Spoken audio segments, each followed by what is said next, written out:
think that like something my parents like really talked to me and enforced in me is what other people are doing in life, do the exact opposite. Okay. Like, so being that like that one person that's like trailblazing and then everyone else is like going here. So for example, we talked about a little bit Dave Ramsey and paying for cash. So in my younger years before my business, I didn't have credit cards and I bought my cars in cash. And anyway, eventually that only lasts for so long. You have to get a credit card. I mean, unless you've just made it.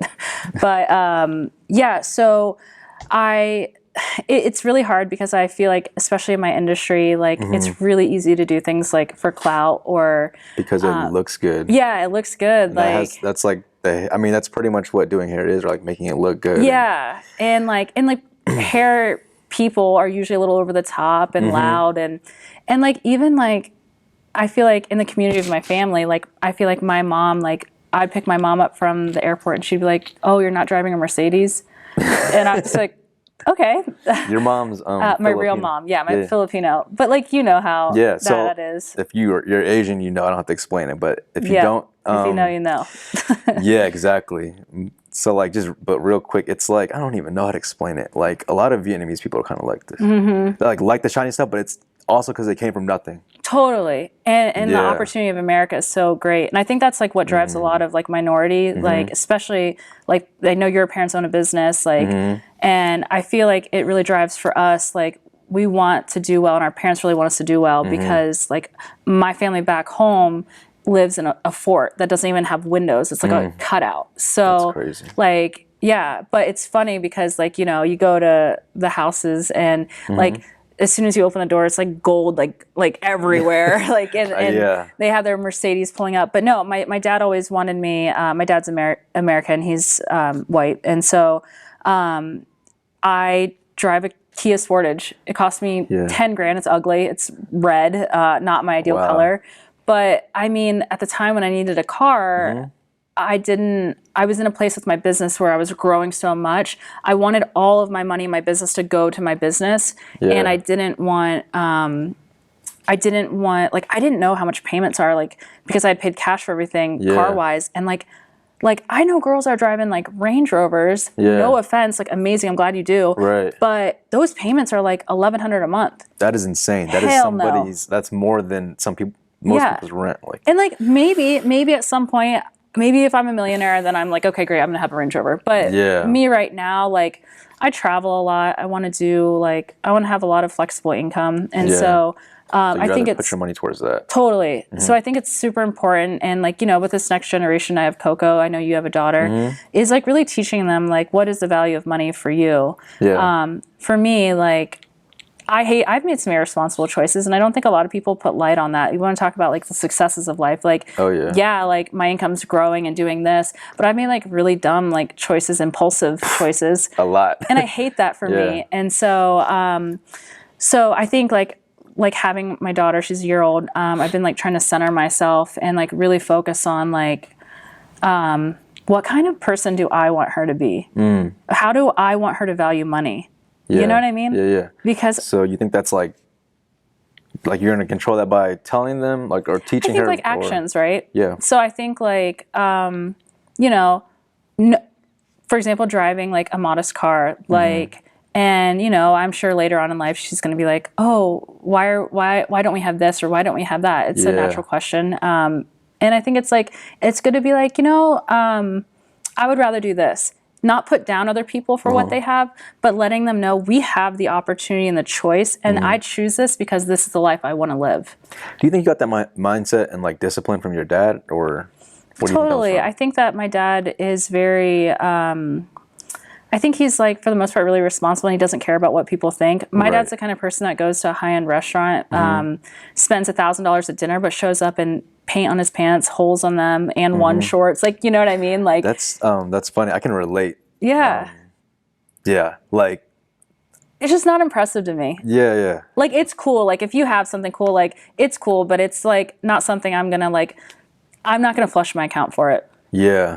I think, that's big. That's because my mom was like that too. So I can like, everything I hear is just like, it feels like a mirror. But like I'll go places, and even when I like, like even with Sin, she's just like, why are you wearing holes with like Yeah. socks with holes? And I'm Yeah. just like, Yeah. no one's gonna see it. Like Yeah. it doesn't matter Yeah. to me.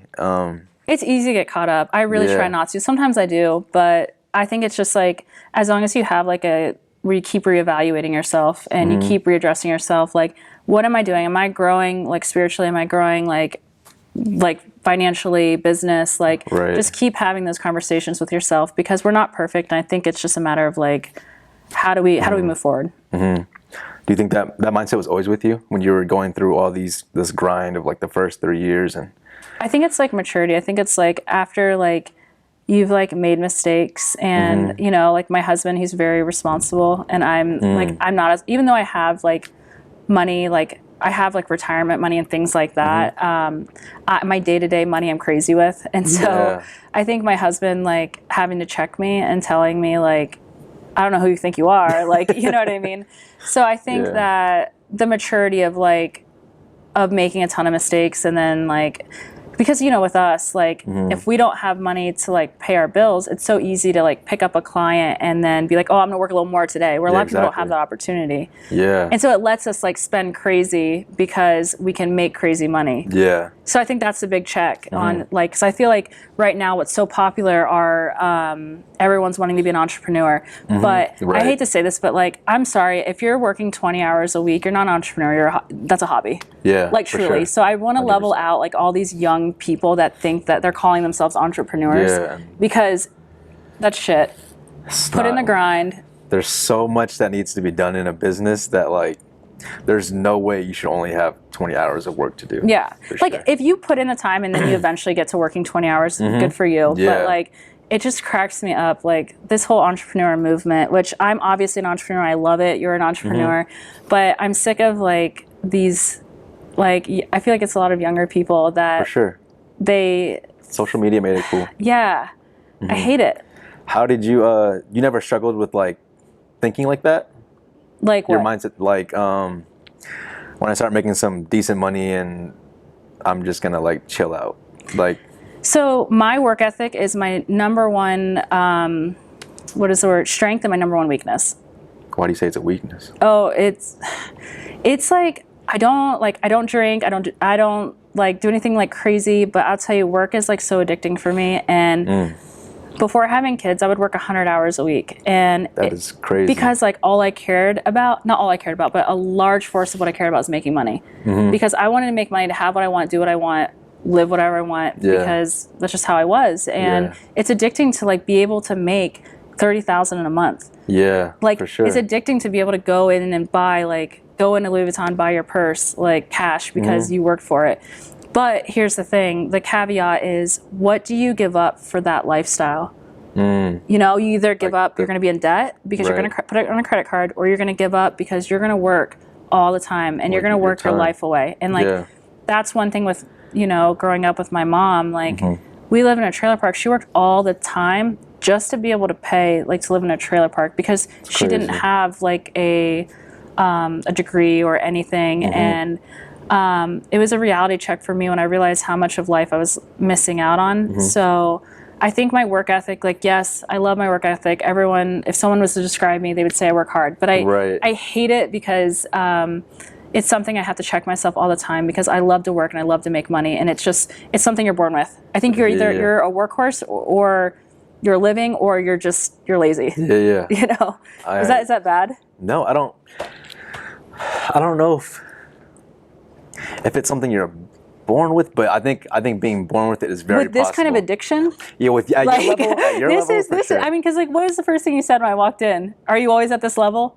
The first thing we're talking about business. Like, let's talk about. Let's figure out how's your business. What are we doing? Like, she's like thinking I'm thinking the same direction. Yes. She's just going like boom, boom, boom. I'm like, you get tired. It's an addiction. It's an addiction that is. It's great most of the time. But I see what you mean. My husband definitely has to say, no, like, you need to be home. And is he like you, or is he? No, he's a normal person. He he works 40 hours, leaves at Friday, like, and is totally okay with checking out. Risk adverse. I want to pour in other people's cup. Like, I want to make a lot of money, but like back to that saying of like, I care so much about people and I want so much for people that if you call me, you need in, like, I'm gonna make it happen. And it's just who I am. You were born like that, or you feel like your Yes, parents like always that? like that. Because like I'm a yes person. Yeah. You know, you want something, let's do it. We can do anything. I've always wondered. I was actually thinking about that today when I was working out. I was just like, I didn't know if it's because I was raised by women that I'm like very caring about how other people feel, and like that's why getting clients for me was hard at first, because I like when I feel that uncomfortableness from them, I like automatically want to give up space for them. Yeah. Yeah. But yeah, I've never, I don't know. Were you always like that stuff was easy for you, or what was the hardest part of business for you? Hardest part of business? Yeah. I mean, I feel like I think setting boundaries is the hardest thing. Like with your time and your energy and stuff like that? Yeah, because because I'm addicted to it, I just don't have boundaries, and You're just like, yeah, let's do it. Yeah, but having kids, I think, helps change that, because, you know, watching my parents like work so much and like miss out on certain things in my life, like really affected me. So now, like I'm not like tarnished by it. I'm fine, but it's just truly something that like I'm not going to do.